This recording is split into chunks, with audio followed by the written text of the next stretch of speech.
Welcome to Afterthoughts with Erica. My name is Erica O'Meara, and as I begin my journey to becoming an end-of-life doula, I'm challenging myself to talk to 100 people about death, dying, and what comes next.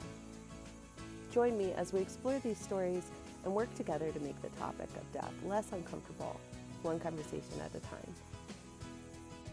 Afterthoughts with Erica is intended for entertainment and educational purposes only.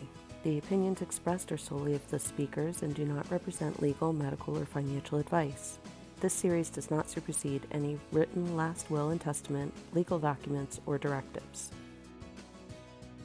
Please note that this series may contain adult subject matter and with strong language. Viewer discretion is advised. Welcome back to Afterthoughts with Erica. Today I am joined by an adventure buddy. We are members of our local hiking club, George. Now, George says that he is not looking forward to the other side, but also not afraid of it. So I'm really looking forward to seeing what your answers are today, George. Glad to be here. Thank you for having me. Thanks so much for coming on. So we get the sort of rough one out of the way first. First question is, are you afraid of dying? Which is an interesting question for me. When you think about that question, you either get, oh, of course I'm afraid of dying, and then you get, the tough people. Nah, I'm not afraid of dying. But I think it's something you just don't know until you're there. It's from my experiences in the past, we'll talk about that later. I'm not particularly afraid of dying. I just don't want to. So, but until you're in the moment, like, this is inevitable, whether it's like one of those or it's a slow, drawn out process or somewhere in between, you won't know until you get there. I could say, nah, I'm not afraid of dying. Nah. But when I get there, I might be, oh, I don't want to do, yeah, I you'd think be terrified of it. I think that that's fair. So, I'd like to say I'm not afraid of dying. I'm not, I know that's where we all end up. So, uh, what was it? Iron Maiden said, as soon as you're born, you're dying. It's one of those things. It's just, we know it's inevitable. We're not here forever. And if you're prepared, I guess it's okay. But who wants to? You don't know until you get there. Maybe when you get there, you want to, but being afraid of it, yeah, I guess I'm not uncomfortable with the idea, but I won't know if I'm afraid till I get there. I probably will be. That's fair. I'm going to say that that's a fair assessment. Is there a death in your past that profoundly changed how you view death or dying? Yes, my own. When Please tell us.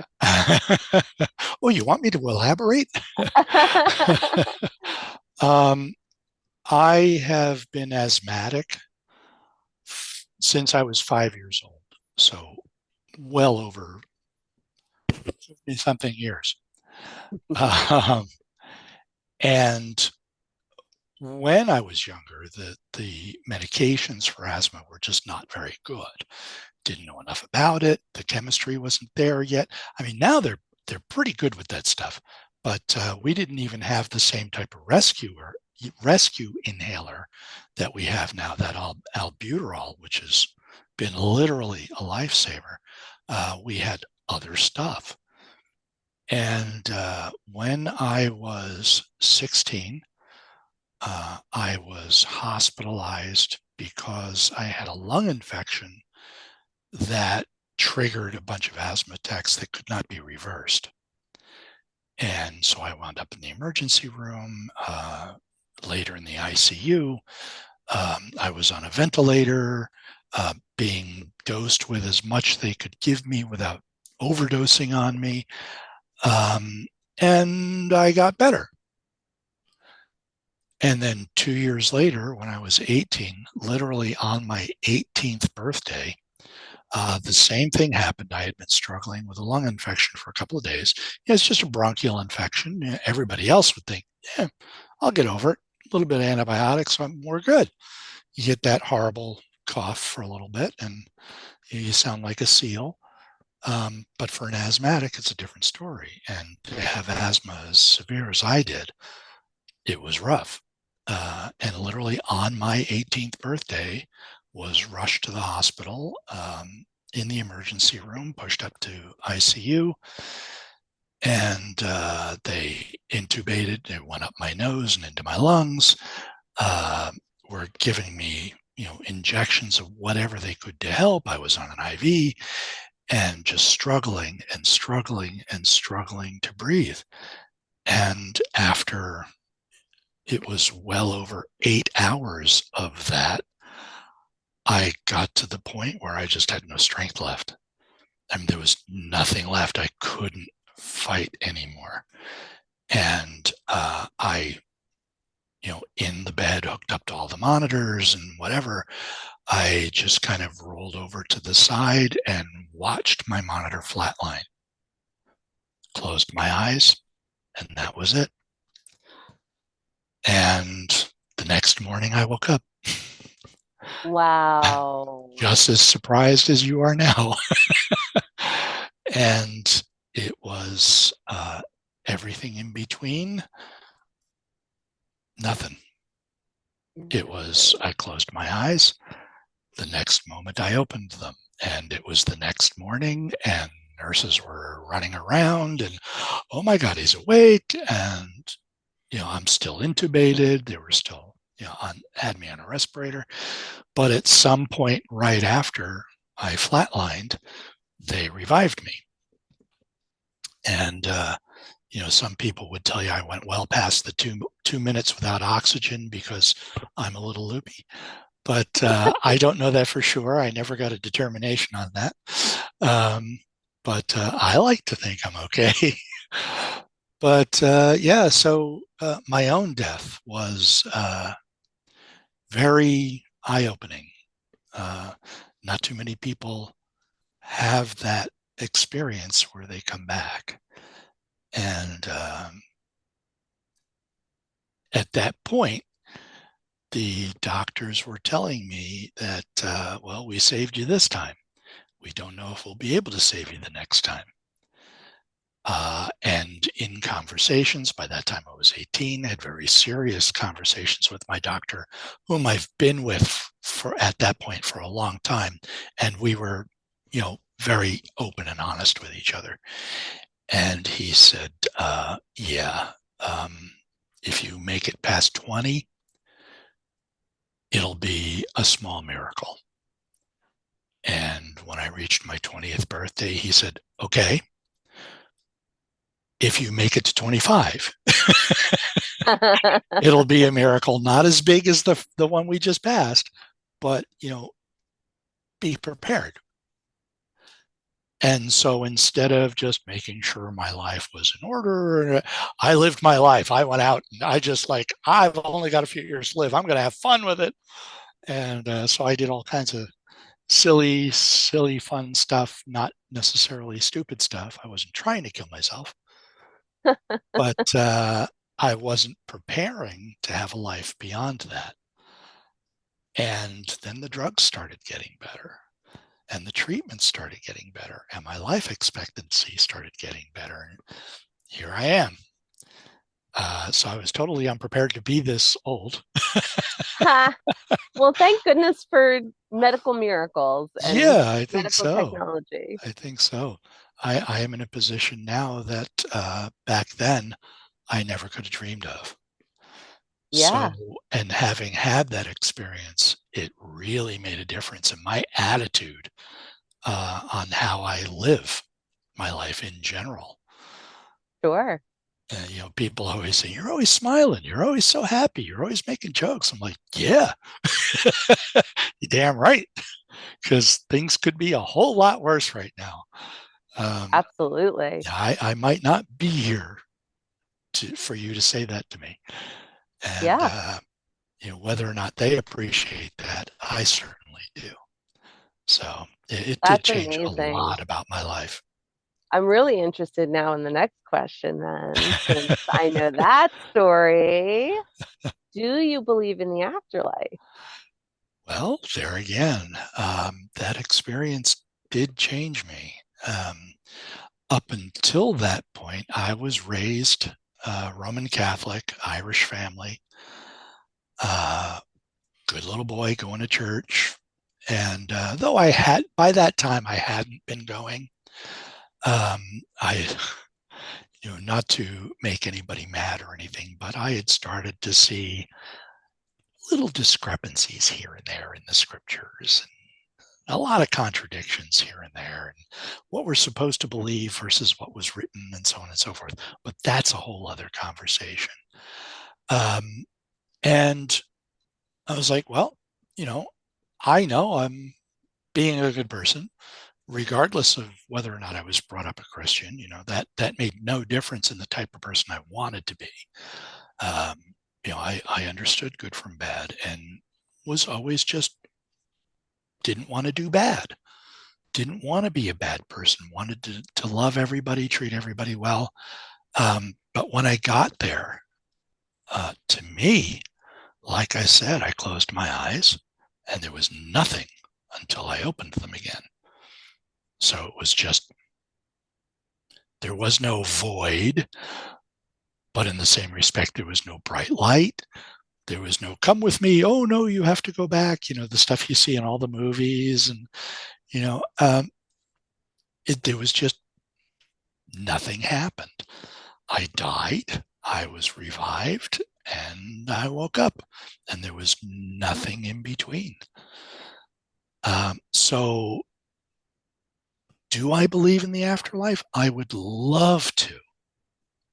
I would absolutely love to think that there is something beyond this, whether it's heaven, unfortunately, hell, even though that's, we can get into another conversation about that wasn't in the original books.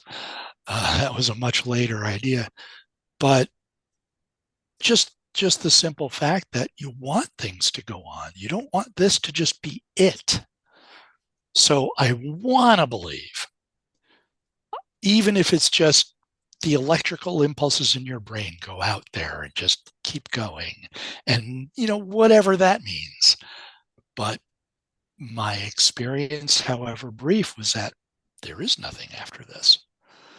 So I'm always at a conflict with that. So it's a very difficult question to answer. I would love to believe, but I don't think there is. So, Yeah, that would be a difficult thing to work through for sure. yeah, Yeah, and like you said, you want to believe there is. absolutely. I very much connected with Mulder when he had that poster on the wall behind him. I want to believe. So I want to believe about a lot of things, but my experiences just don't lead me in that direction right now. Sure. But I'm hoping I'm wrong. I'm hoping when I get there, hey, this is awesome. Yeah, Wow, that look would at be a this. nice surprise. Angels playing harps. I like harp music. So, that would be fun. It would be a nice surprise. Yeah. If you could have an ideal death, what would that look like? I like that question. Having an ideal death, when you consider that death itself is not ideal, if as long as you're not already suffering, if you want to end it, that's another story. But an ideal death is gentle and easy. Um, I don't want to be walking down the street and just pitch over and that's the end of it. I would, if I have to go, I would like to go sitting up in bed or in a comfortable chair with the people I love with me so I can say goodbye. That would be ideal, that I could go. I think that's a lovely thought. Yeah, that would be beautiful. Oh, now you got me tearing up. It's definitely a roller coaster of emotions on this series. I promise you, we usually end up laughing. That's good. Well, we've been laughing all along. So now that I said I'm tearing up, I made myself cry. That was, now I do have to wipe my tears. All right, so this one might be a little bit more lighthearted. If you could bring one thing with you in death, what would it be? That's a tough one too, because if I go, I want all my best people with me. But then that means they have to go too, and I certainly would not want that. Um, honestly, I can't think of a thing that wouldn't be so incredibly selfish. Um, you know, as a brewer, maybe my beer, you know, maybe Ooh, maybe my mead. When I make mead, maybe I can bring. If I could go to Valhalla yes, and have never-ending mead, that would be great. Although I if you've heard love where they that get their idea. beer from, maybe not so much. There's there's like a goat, and I won't go into it. But yeah, I think everything else is material. I've got this collection, I've got that cool thing, I've got this cool thing. Maybe my official Starfleet Academy 18 karat gold ring, but that's not impressing anybody over there. Um, so yeah, I think I would have to stick with if I could bring my meat and beer with me, that would be awesome. Bring And some to and if share too. You got to Oh, bring enough to absolutely. share. If I could like bring my whole setup and just keep making it over there and just pouring people a drink when they need it. That is absolutely, I actually picture you doing that. I I can could. totally I could. see you doing that. I've done it for events. I've done it in conjunction with museum, uh, and it's a passion. It's fun, and I think other than bringing all my friends who don't deserve to be there, I think beer and mead would be the way to go. I love it. That's great. If you have a funeral, how would you want it to go? Oh boy, I've always been intrigued by the thought of the old Irish wakes, where it's not sad because of your passing, but happy and festive and a party to celebrate the life that you had up until that point. Um, so I think I want a live band playing all the best tunes. I'm an old school metalhead. I listen to everything, but I'm an old school metalhead, and just you know having a cool band playing some great stuff for my friends and family so they can celebrate. Because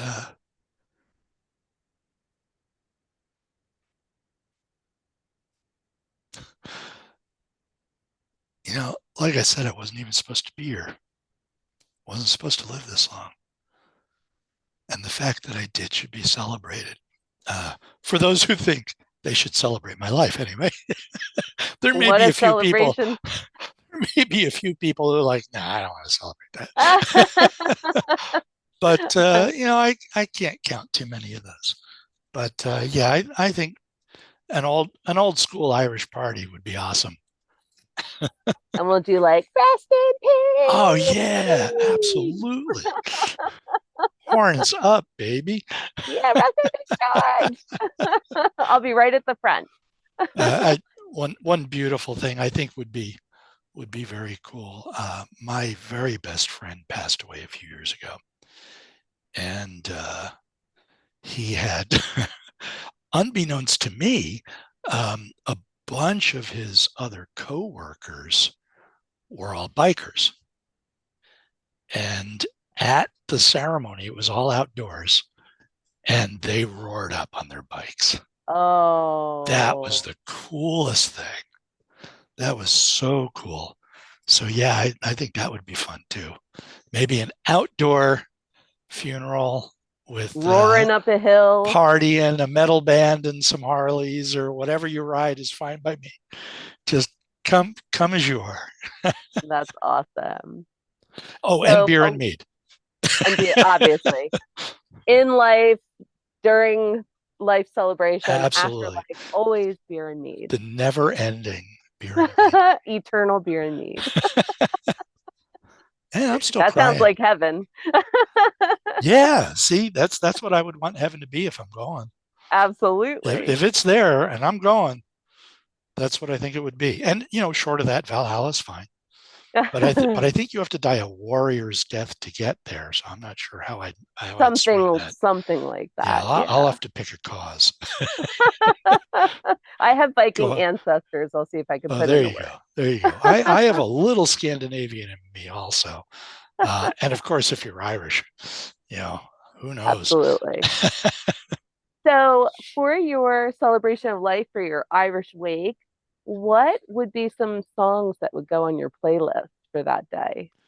I actually forgot that question was coming. So so to say, I was a metalhead and having a band playing.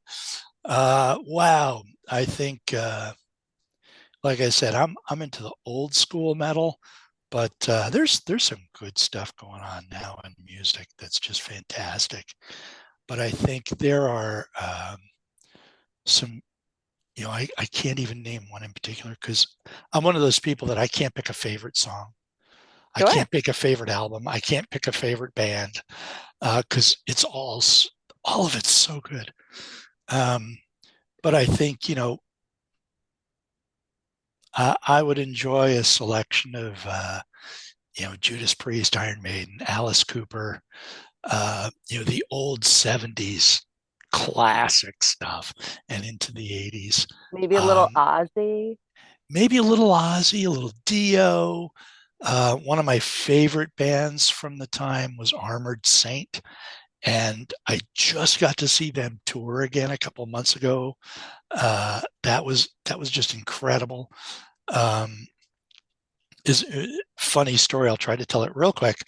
Is that back in '86, I got to see them in this little club, and it was just them. There was like no opening band. They weren't opening for anybody. It was just them. Uh, and they played basically their first two albums, and it was great because I'd been listening to them for a little bit and just loved these guys, and then haven't seen them at all since then.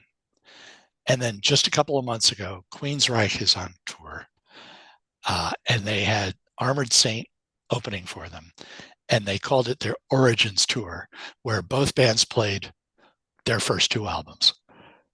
So here we are Whoa. all these years later, and I got to see the same damn show. And it was Wow. amazing. And they still had it. The same singer was still rocking it. It was awesome. So yeah, if I go soon, I want them to play. You got it. And if I don't go too soon and they're broken up or whatever, at least include some of their songs. I think that would be Done. awesome. Done. I'm relying on you now for that. Listen, first of all, we have it on record, There right? you go. So There you go. once it's off into the interwebs, I can't control it. It's on record. Exactly. Exactly. What do you want done with your body after death? My favorite way to look at that, it's not my idea, but I've always loved it. I want my remains to be spread over Disneyland. And I don't want to be cremated.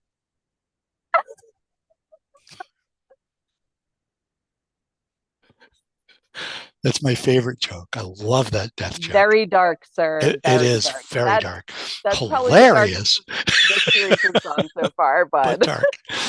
No, I think I would like to leave that up to my family. I have no preference. I don't believe in the reason for traditional burials, which was, oh, you have to have the body whole so that, during the resurrection, the whatever, the final battle, and so on. Oh, maybe that's how I get into Valhalla. I should be buried with a sword or something. So when we're all brought back to fight that final battle, I can go out and battle. I don't know if we're going to have room if we're going to bury you with all of your brewing stuff too. We're That's going to have to. true. I might need a mausoleum. Okay. I'll start That's, saving. thank you. I can. Oh, can you imagine that? And a 24/7 open mausoleum. You go inside. There's my grave. There's 4 taps, glasses on the wall. You just pick a cup I and think pour. that's a business. I think that's a Could business be. Could idea. be. But that's dark. George's afterlife bar. Um, but yeah, I think I would like to leave that up to my family. Um, if my family thinks that I should be interred somewhere whole, take my insurance money and do that. If you'd like a little extra cash in your pocket, spend way less than that, have me cremated, we're good. But there's a lot going on in the cultures that I'm exposed to and I'm family with. My wife is Chinese, so they usually cremate, but they don't keep the urn in the house. That's bad. Mm-hmm. So they go and get a grave anyway and put you there. So you're cremated and you have a headstone. And okay, I guess that's cool.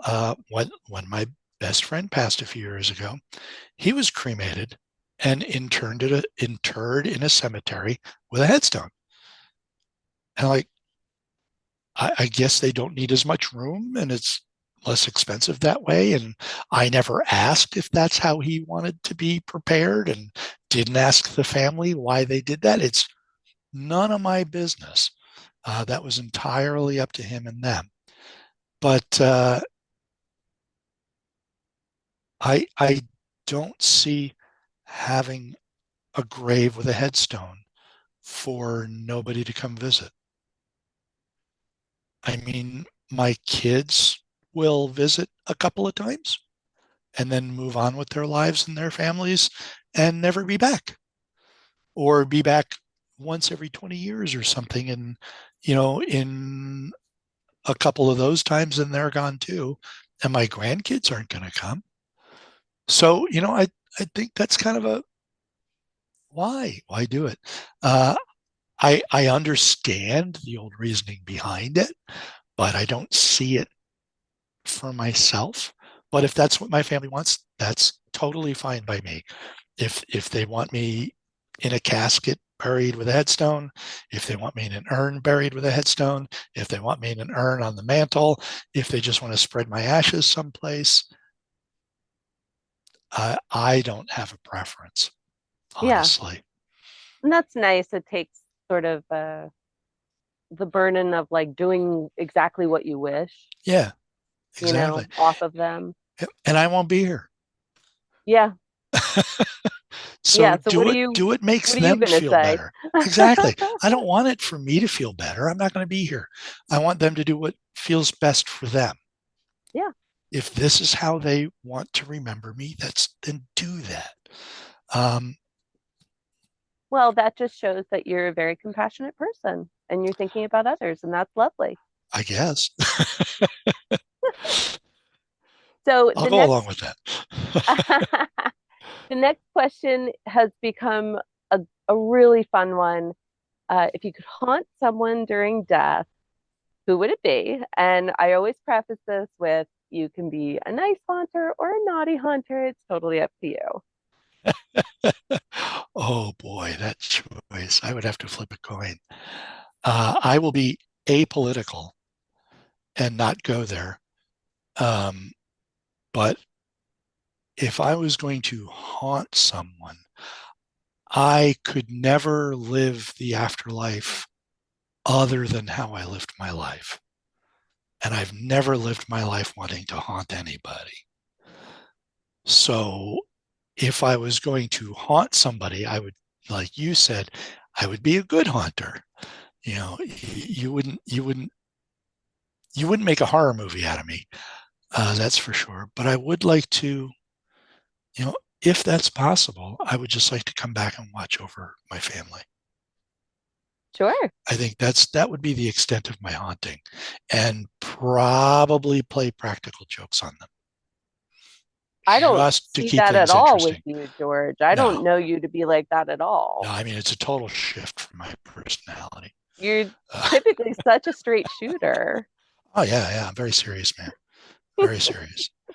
Um, but yeah, I would be a good poltergeist. I would be messing with people.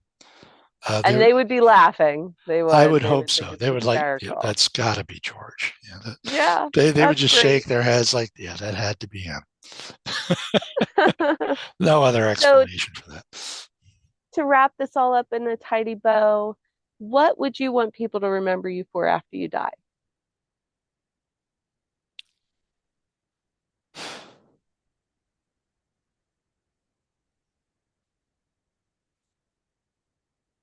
Very interesting question. A very difficult question. In some easy in some aspects, difficult in others. But I would want my wife to think I was a good husband. If I would be able to pass easy if I knew my kids thought I was a good dad. And beyond that, I think not too many people are going to remember me. They say that every other person you meet, you affect each other's lives in some way just by meeting them. If you want to get into timeline discussions, if we passed crossing opposite sides of the street, that's one future. If we pass on the same side, that's another future. If our shoulders happen to bump accidentally, that's another one. Or if we just come face to face, oh, hi, I'm George. Hi. Uh, you know, you touch people's lives even in the littlest ways and change each other's futures, whether a small part of it or a big part of it. And I would really like to think that the people I've touched would think of me as fondly as I've always thought of them. Um, but most important, I think, good husband, good dad, and God willing, good grandfather. I um, will hope for that for you. I'm going to spoil the hell out of my grandkids if I ever have any. So, I'll be the fun grandpa. I also can't see you in that role either, No, George. no, not at all. I'm such a disciplinarian. Well, I I do will love keep that them. answer. I Oh, thank you. I know, so I'm the same way. I want to be remembered as a good wife, as a good mother, but Sure. I love the idea of being, thought of in the same way that you thought of that person, getting that energy reflected back to Mm, you and that memory, yeah. saying, I think that that's a really lovely thought. Even if it's somebody you haven't seen in 20, 30, 40 years, just that one moment that they think of you, if they ever think of you again, be like, oh, yeah, I remember him. He was a nice guy. Or he helped me. Or there was a good moment there somehow. Whether it was a relationship or a chance meeting or nothing more than a blip in the memory. I would like to be thought of that not a bad person. I think that Even if that's they say, yeah, he's all right. Yeah, he's all right. I not only think that that's possible, I think it's probable, George. Oh, thank you. So I You're think so sweet. you're doing just fine. Thank you. It makes me feel good. Well, I really want to thank you for coming on and talking with me today. Well, Um, one absolutely of my the pleasure. joys, one of the joys of this has been getting to know, my friends and loved ones in a different way through these questions. And I'm honored that you shared these answers with me and with everybody who's viewing. I'm So honored thank you you so asked much. me to do so. It was lovely talking with you, George. I will talk to you later and I'll see you on the trail. That sounds awesome. Let me know when you got a hike coming up. Yep, I'll talk to you later. All right, take care. Bye-bye. Bye. Trigger warning, this episode features talks of suicide. Please take care while listening. To be part of this important conversation. Let's continue breaking the silence together. See you next time.